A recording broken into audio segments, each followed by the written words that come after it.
Hello എല്ലാ കൂട്ടുകാർക്കും നമസ്കാരം. സീരിയൽ മാനിയ വെറൈറ്റി സ്റ്റോറീസിൻ്റെ ഏറ്റവും പുതിയൊരു വീഡിയോയിലേക്ക് എല്ലാവർക്കും സ്വാഗതം കേട്ടോ. അപ്പം ഞാൻ എത്തിയിരിക്കുന്നത് കുടുംബവിളക്ക് സീരിയലിൻ്റെ നാളത്തെ സൂപ്പർ ഹിറ്റ് പ്രമോ വിശേഷമൊക്കെ ആയിട്ടാണ്. നേരെ നമുക്ക് സുമിത്രയുടെ കഥയിലേക്ക് പോയാലോ. അങ്ങനെതാ അനന്യയും അനിരുദ്ധും തമ്മിൽ വേർപിരിഞ്ഞ് കഴിയുകയാണ് എന്നുള്ള ആ ഒരു സംശയം സുമിത്രയുടെ മനസ്സിൽ ഉടലെടുക്കുകയാണ്. സുമിത്രയാണെങ്കിലോ നമ്മുടെ അനിയുടെ കാര്യങ്ങളൊക്കെ അന്വേഷിക്കുമ്പം അനിരുദ്ധ് നടന്ന സംഭവങ്ങളെല്ലാം സുമിത്രയോട് വിവരിക്കുകയാണ്. അമ്മേ, ബലിയിടുന്ന ആ ഒരു സമയത്ത് പോലും അവളും അവളുടെ അമ്മയും അച്ഛനും ഒന്നും അമ്മ ജീവിച്ചിരിക്കുന്നുണ്ട് എന്നുള്ള സത്യം അതെന്നോട് തുറന്നു പറഞ്ഞില്ല. അത്രയധികം സ്വന്തം അമ്മ ജീവിച്ചിരുന്നിട്ടും അമ്മയ്ക്ക് വേണ്ടി ശേഷക്രിയകളൊക്കെ ചെയ്യേണ്ടി വന്ന എൻ്റെ ആ ഒരു അവസ്ഥ അതൊന്ന് അമ്മ ആലോചിച്ച് നോക്കെന്ന് പറയുകയാണ്.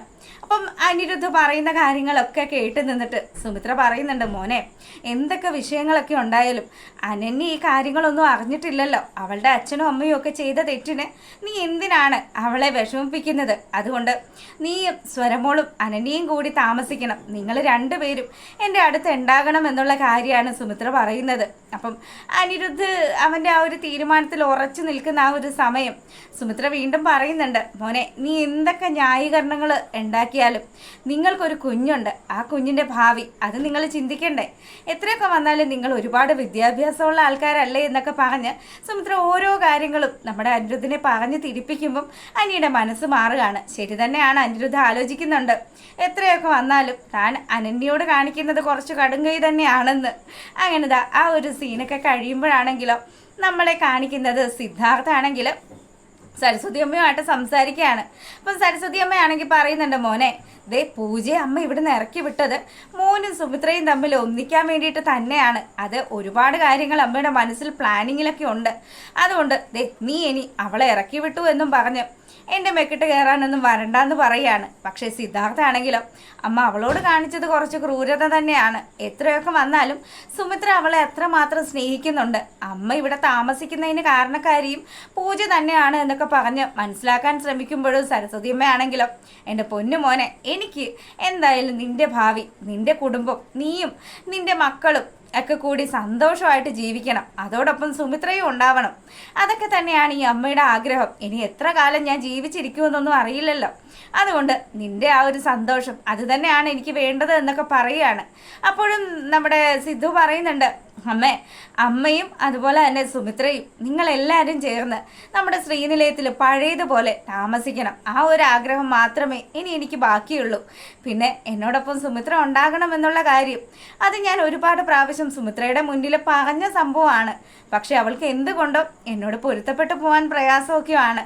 എന്തായാലും ഞാൻ സുമിത്രയുടെ മനസ്സിൽ ഇടം പിടിച്ചിരിക്കും എന്നുള്ളൊരു തീരുമാനത്തിലാണ് നമ്മുടെ സിദ്ധാർത്ഥ ഉള്ളത്. അപ്പം സുമിത്രയെ ഇമ്പ്രസ് ചെയ്യുന്നതിന് വേണ്ടി തന്നെ സിദ്ധു ആണെങ്കിലും ഓരോ കാര്യങ്ങൾ ചെയ്ത് കൂട്ടുകയാണ്. പക്ഷേ ഈ കാര്യങ്ങളൊക്കെ നമ്മുടെ സുമിത്ര അവിടെ നിന്ന് കേൾക്കുന്നുണ്ട് കേട്ടോ.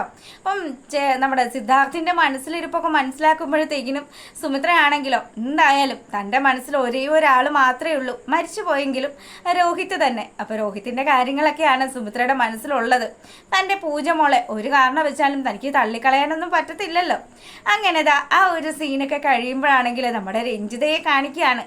പങ്കജ് നമ്മുടെ പൂജയെ കൂട്ടിക്കൊണ്ടു വന്ന വിവരങ്ങളെല്ലാം രഞ്ജിതയെ മനസ്സിലാക്കി വെച്ചിരിക്കുകയാണ്. അപ്പോൾ രഞ്ജിതയാണെങ്കിൽ സുമിത്രയുടെ വീട്ടിൽ നടന്ന ആ പ്രശ്നങ്ങളെല്ലാം അത് എരുതിയിൽ എണ്ണ ഒഴിക്കുന്നത് പോലെ തന്നെ നമ്മുടെ പൂജയോട് സംസാരിക്കുമ്പോൾ പൂജയാണെങ്കിലോ, ആൻറ്റി, ഞാൻ ഇങ്ങനെയൊന്നും വിചാരിച്ചല്ല അവിടെ നിന്നത്. പിന്നെ അച്ചമ്മയുടെ സ്വഭാവം ആൻറ്റിക്കും അറിയാവുന്നതാണല്ലോ. കുറച്ച് ദിവസമാണെങ്കിൽ കൂടിയും അച്ചമ്മ ആൻറ്റിയുടെ അടുത്ത് വന്ന് നിന്നതാണ്. അതുകൊണ്ട് അച്ചമ്മയെ നമുക്ക് പറഞ്ഞു മനസ്സിലാക്കാൻ വലിയ ബുദ്ധിമുട്ടാണ്. പിന്നെ എൻ്റെ അമ്മ എനിക്ക് വേണ്ടി ഒരുപാട് ഫൈറ്റ് ചെയ്യുന്നുണ്ട് എന്നുള്ള കാര്യമൊക്കെ ഇവളിങ്ങനെ സംസാരിക്കുക. അപ്പം പെട്ടെന്ന് തന്നെ രഞ്ജിതയാണെങ്കിലോ എങ്ങനെയെങ്കിലും സുമിത്രയുടെ അടുത്ത് നിന്നും പൂജയെ ഇങ്ങോട്ട് പറിച്ചു നടണം. ആ ഒരു ഒറ്റ ചിന്ത മാത്രമല്ലേ ഉള്ളൂ നമ്മുടെ രഞ്ജിതയ്ക്ക്. അതുകൊണ്ട് തന്നെ സുമിത്രയെക്കുറിച്ചുള്ള കുറ്റങ്ങൾ പറഞ്ഞു കൊടുക്കുകയാണ്. അങ്ങനെ പൂജയാണെങ്കിൽ ഇതെല്ലാം കേട്ട് നിൽക്കുന്നുണ്ട്. തനിക്ക് എന്ത് ചെയ്യണം, താൻ ആരുടെ ഒപ്പം നിൽക്കണം? മോളെ, നീ നിൽക്കേണ്ടത് എൻ്റെ ഒപ്പം തന്നെയാണ്. നീ ഒന്ന് ആലോചിച്ച് നോക്ക്. രോഹിതേട്ടനോട് ഞാൻ ചെയ്ത ആ ഒരു കാര്യങ്ങൾ രോഹിതേട്ടൻ മനസ്സറിഞ്ഞ് എനിക്ക് എഴുതി തന്നതാണെങ്കിൽ കൂടിയും രോഹിതേട്ടൻ്റെ മകൾക്ക് ഒരു തുണ്ട് ഭൂമി പോലും ഞാൻ നൽകിയില്ലല്ലോ. അതിനുള്ള ഒരു കുറ്റബോധം, ആ കുറ്റബോധത്തിൻ്റെ പുറത്താണ് ആൻറ്റി ഇന്ന് ജീവിക്കുന്നത് എന്നുള്ള കാര്യങ്ങളെല്ലാം രഞ്ജിത പൂജയോട് പറയുമ്പോഴത്തേക്കിനും പൂജ ഇങ്ങനെ ആലോചിക്കുകയാണ്. ശരി തന്നെയാണ്, തൻ്റെ അച്ഛൻ്റെ പെങ്ങളാണ്. അപ്പം എത്രയൊക്കെ വന്നാലും തൻ്റെ രക്തത്തോട് ചേർന്ന് തന്നെയാണ് താൻ നിൽക്കേണ്ടത്. ഇനിയിപ്പം പങ്കജും കൂടി ബാക്കി കാര്യങ്ങൾ ഫില്ല് ചെയ്യുമ്പോഴത്തേക്കിനും പൂജ നീ ഒരുപാട് കാര്യങ്ങൾ ചിന്തിക്കണം. നീ ആലോചിച്ച് നോക്ക്, സിദ്ധാർത്ഥങ്കിള്, അദ്ദേഹത്തിൻ്റെ മക്കള്, അതുപോലെ തന്നെ സുമിത്ര ആൻറ്റി, സരസ്വതി അമ്മ, അതല്ലേ അവരുടെ കുടുംബം. നീ എന്തുകൊണ്ട് അതൊന്നും ആലോചിക്കാതെ ഇങ്ങനെയുള്ളൊരു തീരുമാനം എടുക്കുന്നത്? പക്ഷെ പൂജ പറയുന്നത് തനിക്ക് എത്രയൊക്കെ വന്നാലും തൻ്റെ അമ്മയെ ഉപേക്ഷിക്കാൻ പറ്റില്ല.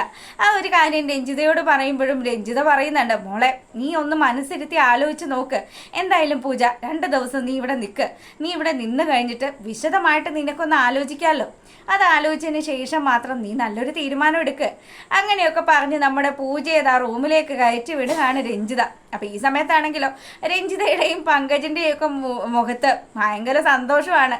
അങ്ങനെ രഞ്ജിതയാണെങ്കിൽ നമ്മുടെ അരവിന്ദനെ വിളിച്ച് പറയുന്നുണ്ട്, അരവിന്ദേട്ടാ, ഇവിടെ പൂജ വന്നിട്ടുണ്ട്, പങ്കജാണ് കൂട്ടിക്കൊണ്ട് വന്നത്. എന്തൊക്കെ വന്നാലും പൂജയെ നമ്മൾ ഇവിടെ പിടിച്ചു നിർത്തിയേ പറ്റുള്ളൂ. അറിയാമല്ലോ നിങ്ങൾക്ക്, 4 മാസം, വെറും 4 മാസം മാത്രമാണ് നമ്മുടെ മുന്നിൽ ഇനി അവശേഷിക്കുന്നത്. ആ 4 മാസത്തിനുള്ളിൽ പങ്കജിൻ്റെയും പൂജയുടെയും വിവാഹം നമ്മൾ നടത്തിയില്ലെങ്കിൽ പിന്നെ കൈപ്പിടിയിലാക്കി വെച്ചിരിക്കുന്ന എല്ലാം സർവ്വവും നഷ്ടപ്പെടും. നിങ്ങൾക്കറിയാമല്ലോ നമ്മൾ എത്ര കഷ്ടപ്പെട്ട ആ വാടക വീട്ടിൽ താമസിച്ചതെന്ന്. അങ്ങനെ ഇതൊക്കെ കേൾക്കുമ്പോൾ നമ്മുടെ അരവിന്ദനാണെങ്കിൽ പറയുന്നുണ്ട്, എൻ്റെ പൊന്നു രഞ്ജിതേ, വാടക വീട്ടിലെ വിശേഷങ്ങളൊന്നും നീ എന്നെ ഓർമ്മിപ്പിക്കല്ലേ. എനിക്ക് ഇപ്പോഴും അങ്ങോട്ട് മടങ്ങി പോകാനായിട്ടുള്ള ഒരു താല്പര്യവും ഇല്ല. അതുകൊണ്ട് ഞാൻ എൻ്റെ ഭാഗത്തു നിന്നുള്ള കാര്യങ്ങളൊക്കെ ക്ലിയർ ചെയ്തോളാം. എന്തായാലും പങ്കജിനോട് അവളെ സ്ട്രോങ് ആയിട്ടൊന്ന് പിടിച്ചോളാൻ പറയണം. അവൾ നമ്മുടെ കൈപ്പിടിയിൽ നിന്ന് പോയി കഴിഞ്ഞാൽ പിന്നെ സർവ്വവും പോയില്ലേ. അങ്ങനെ അവരുടെ ആ ഒരു സംസാരമൊക്കെ കഴിയുമ്പോഴത്തേക്കിനും നമ്മുടെ അനിരുദ്ധാണെങ്കിലോ ശീതളിൻ്റെ അടുത്ത് ചെന്ന് സംസാരിക്കുകയാണ്. ശീതളെ, മോളെ, നിന്റെ ജീവിതത്തിൽ ഒരുപാട് പ്രശ്നങ്ങളൊക്കെ ഉണ്ടെന്ന് എനിക്കറിയാം.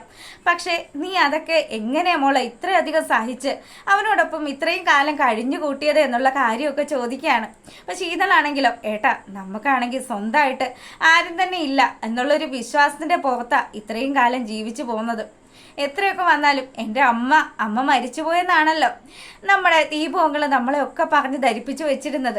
അമ്മയെക്കുറിച്ചുള്ള ആ ഒരു ഓർമ്മകളും ചിന്തകളും ഒക്കെ ഉപേക്ഷിച്ച് ഞാനും സച്ചിനോടൊപ്പം ഒതുങ്ങിക്കൂടിയാണ് ജീവിച്ചുകൊണ്ടിരുന്നത്. പക്ഷേ സച്ചിൻ്റെ ക്രൂരതകളൊക്കെ പെരുകി വരുന്ന ആ ഒരു സമയത്ത്, അവൻ അതിക്രമമൊക്കെ കൂടി വരുന്ന ആ ഒരു സമയത്ത് ഞാൻ എന്ത് ചെയ്യണം, എങ്ങോട്ട് പോകണം എന്ന് പോലും അറിയാത്തൊരു സിറ്റുവേഷനിലാണ് ജീവിച്ചിരുന്നത് എന്നൊക്കെ പറയുകയാണ്. അപ്പം തൻ്റെ പെങ്ങള് എത്രമാത്രം സങ്കടത്തിലാണ് കഴിഞ്ഞിരുന്നത് എന്നുള്ള കാര്യം അവളുടെ വാക്കുകളിലൂടെ തന്നെ നമ്മുടെ അനിരുദ്ധ് മനസ്സിലാക്കുമ്പം സച്ചിനെ പോലെയുള്ള ഒരു ക്രിമിനലിനെ ഇനി ഒരിക്കലും വെച്ച് പൊറപ്പിക്കാൻ പറ്റില്ല. എന്തായാലും ഇതുപോലെയുള്ള ഒരു ക്രിമിനലിനോടൊപ്പം തൻ്റെ പെങ്ങളെ ഇനി ജീവിക്കാൻ വിടില്ല എന്നുള്ള കാര്യം അനിരുദ്ധ് തീരുമാനിക്കുകയാണ്. അപ്പം അനിരുദ്ധ് ഈ കാര്യങ്ങളൊക്കെ സംസാരിക്കുമ്പോഴത്തേക്കിനും നമ്മുടെ അനന്യയെ കുറിച്ചിട്ട് ശീതൾ ചോദിക്കുകയാണ്, ഏട്ടാ, എന്തിനാ ഏട്ടാ അനന്യേട്ടത്തിയായിട്ട് പിരിഞ്ഞൊക്കെ താമസിക്കുന്നത്? ഏട്ടനൊന്ന് ആലോചിച്ച് നോക്ക്. നമ്മുടെ സ്വരമോൾക്ക് എന്തുമാത്രം ഇഷ്ടമാണ് നിങ്ങളെ അച്ഛനെയും അമ്മയെയും. അത് അവളെ അമ്മയുടെ അടുത്ത് നിന്ന് അകറ്റുന്നത് ശരിയാണോ ഏട്ടാ എന്നൊക്കെ ചോദിക്കുമ്പം സുമിത്രയും കൂടി നമ്മുടെ അനിരുദ്ധിന് ക്ലാസ് കൊടുത്തത് കൊണ്ട് അനിയാണെങ്കിലോ ഇനി അനന്യയോട് ക്ഷമിച്ചേക്കാം. അവളുടെ അച്ഛനും അമ്മയും അവരുടെ വിവരമില്ലായ്മ മൂലം ചെയ്തു കൂട്ടിയ ഒരു തെറ്റിന് എന്തിനാ വെറുതെ അനന്യയെ ശിക്ഷിക്കുന്നത് എന്നുള്ള കാര്യമൊക്കെ ഇങ്ങനെ അവൻ ആലോചിക്കുക. അപ്പോഴും തൻ്റെ കുഞ്ഞു പെങ്ങളെ ചേർത്ത് നിർത്തുന്നുണ്ട് അനിരുദ്ധ്. അത്തരത്തിലുള്ള ഒരു സൂപ്പർ ഹിറ്റ് പ്രൊമോ വിശേഷമാണ് നമുക്ക് വന്നിരിക്കുന്നത്. അപ്പം എല്ലാവരും കാണുക, സപ്പോർട്ട് ചെയ്യുക. എല്ലാവർക്കും നല്ലൊരു ദിവസമൊക്കെ ആശംസിച്ചുകൊണ്ട്, നമ്മൾ നല്ലൊരു രാത്രിയൊക്കെ ആശംസിച്ചുകൊണ്ട് വീഡിയോ വൈൻഡപ്പ് ചെയ്യാണ്.